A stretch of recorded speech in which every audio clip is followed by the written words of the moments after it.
Dua kapal induk nuklir Amerika Serikat mengalami kerusakan seusai digempur oleh pasukan Iran. Kini Amerika Serikat kembali memperkuat militernya di Timur Tengah dengan mengerahkan kapal induk ketiganya.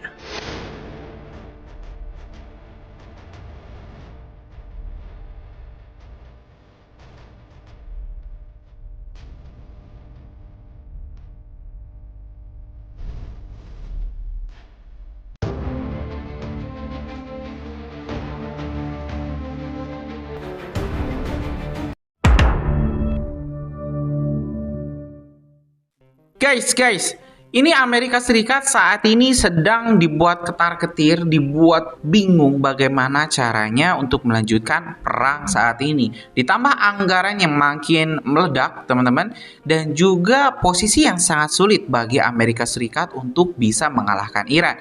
Yang paling baru, teman-teman, ini Amerika Serikat berencana menggelar operasi penyelamatan besar-besaran yang ini akan jadi operasi penyelamatan paling mahal, paling mematikan, dan juga beresiko bagi Amerika dalam sejarahnya. Bagaimana tidak, teman-teman, untuk menyelamatkan satu orang pilot, ya, ini Amerika sudah membuang 3 pesawat dan juga puluhan personil.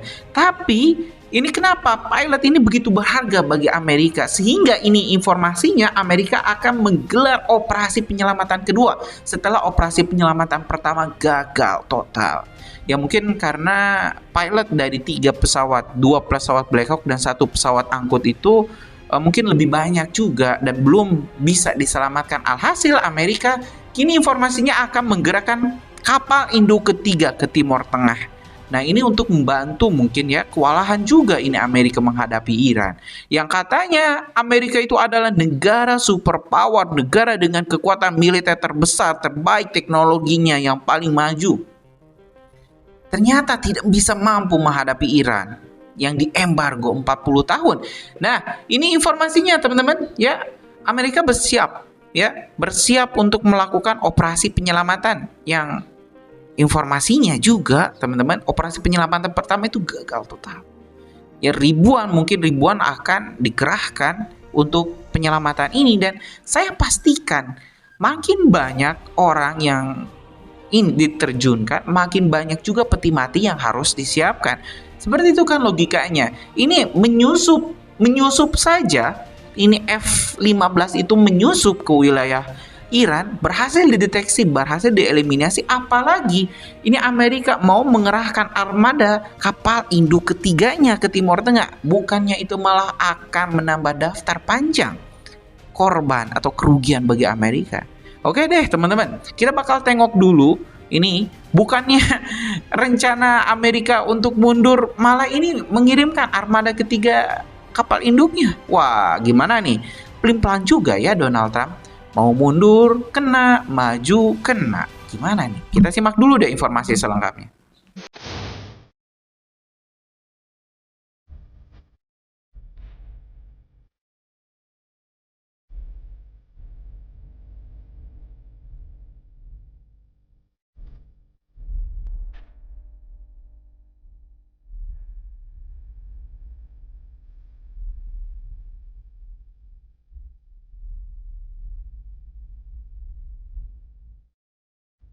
Dua kapal induk nuklir Amerika Serikat mengalami kerusakan seusai digempur oleh pasukan Iran. Kini Amerika Serikat kembali memperkuat militernya di Timur Tengah dengan mengerahkan kapal induk ketiganya. Dari laporan Wall Street Journal, Amerika Serikat mengirimkan kapal induk bertenaga nuklir kelas Nimitz USS George H.W. Bush pada Selasa 31 Maret. Kapal beserta gugus tempurnya dijadwalkan bergabung dengan 2 kapal induk lain, yakni USS Abraham Lincoln dan juga USS Gerald R. Ford. Kehadiran kapal induk bertenaga nuklir ini menandakan peningkatan kekuatan armada Amerika Serikat. Angkatan Laut Amerika Serikat memilih tetap berhati-hati dan sampai saat ini menolak rincian soal strategi militer mereka. Berdasarkan siaran pers Angkatan Laut Amerika Serikat, USS George H.W. Bush telah bertolak dari pangkalan Angkatan Laut Norfolk di Virginia pada hari Selasa waktu setempat. Diperkirakan kapal ini membutuhkan waktu beberapa minggu ke depan untuk mencapai perairan Timur Tengah. Saat ini, kekuatan laut Amerika Serikat di kawasan tersebut terbagi di beberapa titik. USS Abraham Lincoln dilaporkan tengah beroperasi di Laut Arab, sementara itu USS Gerald R. Ford saat ini berada di pelabuhan Kroasia untuk menjalani perbaikan teknis. Tak hanya pengerahan kapal induk, Amerika Serikat juga mengerahkan ratusan personil pasukan operasi khusus, termasuk Navy SEAL dan juga Army Rangers yang telah tiba di Timur Tengah. Mereka bergabung dengan ribuan marinir serta pasukan lintas udara yang telah lebih dulu berada. Pemirsa, Amerika Serikat mengerahkan kapal induk ketiganya, yaitu USS George H.W. Bush menuju titik poin di Timur Tengah di tengah eskalasi konflik antara Israel, Amerika Serikat, dan Iran.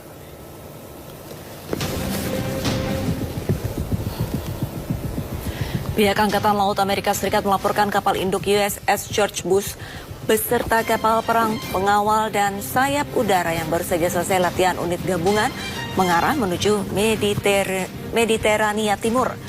Kapal induk kedua yaitu USS Abraham Lincoln tetap berada di Laut Arab, sementara kapal induk Gerald R. Ford bergerak melalui terusan Suez untuk menuju Laut Merah.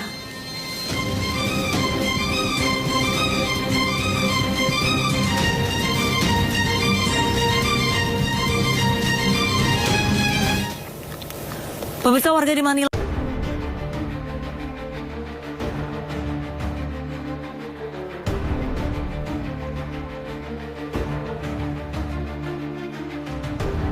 Dua kapal induk nuklir AS mengalami kerusakan seusai digempur oleh pasukan Iran. Kini, AS kembali memperkuat militernya di Timur Tengah dengan mengerahkan kapal induk ketiganya. Dari laporan Wall Street Journal, AS mengirimkan kapal induk bertenaga nuklir kelas Nimitz, USS George H.W. Bush.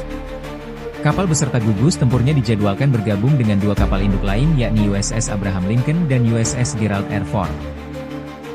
Kehadiran kapal induk bertenaga nuklir ini menandakan peningkatan kekuatan armada AS. Angkatan Laut AS memilih tetap berhati-hati dan sampai saat ini menolak rincian soal strategi militer mereka. Berdasarkan siaran pers Angkatan Laut AS, USS George H.W. Bush telah bertolak dari pangkalan Angkatan Laut Norfolk di Virginia pada hari Selasa waktu setempat. Diperkirakan kapal ini membutuhkan waktu beberapa minggu ke depan untuk mencapai perairan Timur Tengah. Saat ini, kekuatan laut AS di kawasan tersebut terbagi di beberapa titik. USS Abraham Lincoln dilaporkan tengah beroperasi di Laut Arab. Sementara itu, USS Gerald R. Ford saat ini berada di pelabuhan Kroasia untuk menjalani perbaikan teknis.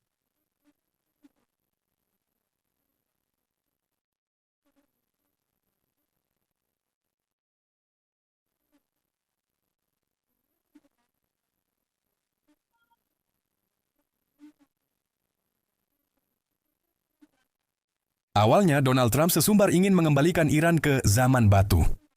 Pernyataan keras itu mengguncang dunia dan memicu ketegangan yang semakin memanas. Namun di balik retorika agresif tersebut, situasi di dalam negeri Amerika Serikat justru mulai berbalik arah. Gelombang protes kini pecah di berbagai kota besar. Di Philadelphia, ribuan warga turun ke jalan. Mereka menolak invasi yang dinilai semakin berlarut-larut tanpa kejelasan akhir. Suara kemarahan publik semakin lantang, terutama ketika beban perang terus dibebankan kepada rakyat melalui pajak yang tidak sedikit. Dalam laporan New York Times, mulai terlihat bahwa masyarakat Amerika mempertanyakan arah kebijakan ini. Mereka merasa uang yang mereka keluarkan tidak lagi untuk kepentingan nasional, melainkan untuk mempertahankan konflik di kawasan yang jauh dari tanah air mereka. Di sisi lain Atlantik, situasi tak kalah panas. Di London, gelombang demonstrasi juga meningkat. Warga membawa bendera Iran dan Palestina menuntut penghentian perang yang dianggap bertentangan dengan prinsip kemanusiaan dalam piagam PBB. Namun tuntutan mereka tidak berhenti di situ. Mereka mendesak pemerintah Inggris untuk bertanggung jawab atas dampak konflik, termasuk kerugian yang dialami Teheran. Bahkan, sorotan tajam diarahkan pada pangkalan Inggris di Diego Garcia yang dituduh berpotensi menjadi bagian dari operasi militer kontroversial. Kini, tekanan datang dari dua arah, dari dalam negeri Amerika sendiri dan dari sekutu-sekutunya di Eropa. Pertanyaannya, sampai kapan konflik ini akan terus berlanjut dan siapa? The entire country can be taken out in one night, and that night might be tomorrow night. Both members of the crew ejected from the aircraft and landed alive. On Iranian soil, I immediately was asked to make a decision. I ordered the U.S. Armed Forces to do whatever was necessary to bring our brave warriors back home. A risky decision because we could have ended up with 100 dead as opposed to 1 or 2. It's a hard decision to make. But in the United States military, we leave no American behind. We don't do it. Within hours, our armed forces deployed 21 military aircraft into hostile airspace, many flying at very Pasukan Republik Islam Iran kembali berhasil menembak jatuh pesawat-pesawat tempur milik Amerika Serikat. Yang terbaru di antaranya Iran berhasil menembak jatuh 2 pesawat angkut militer C-130 dan 2 helikopter Black Hawk milik tentara Amerika Serikat. Pesawat dan heli itu pun hancur berkeping-keping. Iran menyatakan klaim Amerika Serikat soal keberhasilan operasi penyelamatan salah satu pilot yang jatuh hanyalah tipu daya untuk menutupi kegagalan total Amerika Serikat. Sebelumnya, Trump mengklaim telah menyelamatkan pilot Amerika yang jatuh di Iran. Trump juga mengklaim pilot pasukan agresor itu dalam kondisi aman. Namun hingga kini klaim tersebut tidak ada buktinya. Sementara itu, pemimpin senior Khatam Al-Anbiya Maijen Ali Abdullahi kembali memperingatkan kepada para agresor bahwa serangan apapun terhadap infrastruktur Republik Islam Iran akan membuka gerbang neraka bagi para agresor, yakni Amerika Serikat dan Zionis Israel. Jelajahi cara baru mendapatkan informasi. Tahu gak sih, Trump itu dari awal gayanya udah kayak admin dunia. Sok kasih deadline ke Iran, 5 hari lah, terus 10 hari. Tiap hari posting ancaman di truth sosial, kayak bocah puber gitu deh. Intinya dia bilang, Iran buka Selat Hormuz atau kami bom kalian. Nah hari ini 6 April batas waktunya habis. Sekarang pertanyaannya, siapa yang panik duluan? Ternyata AS sendiri. 2 hari lalu AS diam-diam kirim surat ke Iran. Isinya minta gencatan senjata lewat negara perantara, sembunyi-sembunyi. Yang ngasih ultimatum, yang minta damai duluan. Tahu Iran jawab apa? Suratnya diabaikan. Iran jawab langsung pakai rudal. Terus Trump malu dong, langsung posting di truth sosial. Iran yang minta damai ke kita kok. Iran langsung bantah, bohong, kami nggak pernah minta apapun ke kalian. Siapa yang bohong? Kalian nilai sendiri ya. Nah sekarang deadline-nya udah habis. Bukannya Iran ketakutan, Iran malah kasih syarat balik ke Trump. Katanya mau berhenti perang, oke, tapi penuhi dulu ini. 1. Bayar ganti rugi semua kerusakan yang kalian buat. 2. Cabut semua sanksi terhadap Iran. 3. Tutup semua pangkalan militer AS di kawasan Teluk. 4. Kapal yang mau lewat Selat Hormuz, bayar ke Iran dulu. Wah, Trump datang dengan ultimatum, Iran balas dengan tagihan. Yang harusnya nakut-nakutin, malah yang minta-minta duluan. Yang dikasih deadline, malah yang pegang kendali. Gimana nih Trump? Iran udah kirim nota tagihannya. Mau dibayar atau mau nambah deadline lagi? Kamu yang belum follow dunia konten, mau Mimin kasih sanksi juga nih.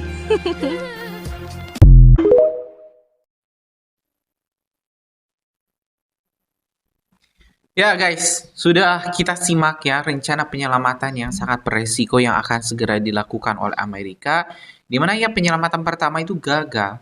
Dari informasinya yang barusan kita dengarkan ada 2 pilot yang harus diselamatkan. Yang satu oke lah diklaim sudah diselamatkan atau ya mungkin sudah tinggal nama ya. Jadi bisa diklaim diselamatkan. Tapi yang kedua ini belum diketahui keberadaannya dan mungkin masih menunggu penyelamatan. Dan kalaupun misalnya benar klaim Amerika, di mana ya kan ini Iran mengklaim sudah menembak jatuh tim penyelamat pertama, yaitu ada 1 pesawat Hercules untuk mengangkut personil, 2 Black Hawk, 2 helikopter Black Hawk, dan footage-nya juga sudah ada, videonya sudah beredar di internet, di mana ya ini penyelamatan pertama itu bisa lah. Kalau nalar kita, logika kita itu gagal total teman-teman. Dan tim penyelamatnya berhasil dieliminasi oleh Iran. Nah, yang kedua sekarang tim penyelamatan yang kedua ini yang akan lebih besar, di mana ada dukungan kapal induk juga. Ini armada kapal induk ketiga yang dikirim ke Timur Tengah. Ini tentu akan menyebabkan Amerika rugi makin besar. Kalau kemarin USS Abraham Lincoln dan juga Gerald Ford sudah kewalahan. Kalau Gerald Ford ini kebakaran informasinya teman-teman, apakah itu mungkin ulah Iran atau seperti apa. Sedangkan kalau USS Abraham Lincoln ini berhasil teman-teman ditembus perisainya, ditembak oleh rudal jarak jauh atau balistik dari Iran. Dan tentu teman-teman armada ketiga kapal induk ini ya juga bakal jadi target selanjutnya. Sangat mudah bagi Iran untuk mengeliminasi atau yang menargetkan kapal induk yang sangat besar dan juga geraknya cukup lambat. Nah, kita bakal tunggu lah teman-teman pergerakan update terbaru lainnya soal operasi penyelamatan kedua, jilid 2 ya, jilid 2. Apakah akan kembali gagal atau malah bakal menimbulkan korban yang lebih banyak bagi pihak Amerika? Kita bakal tunggu update terbaru lainnya. Terima kasih teman-teman. Assalamualaikum warahmatullahi wabarakatuh.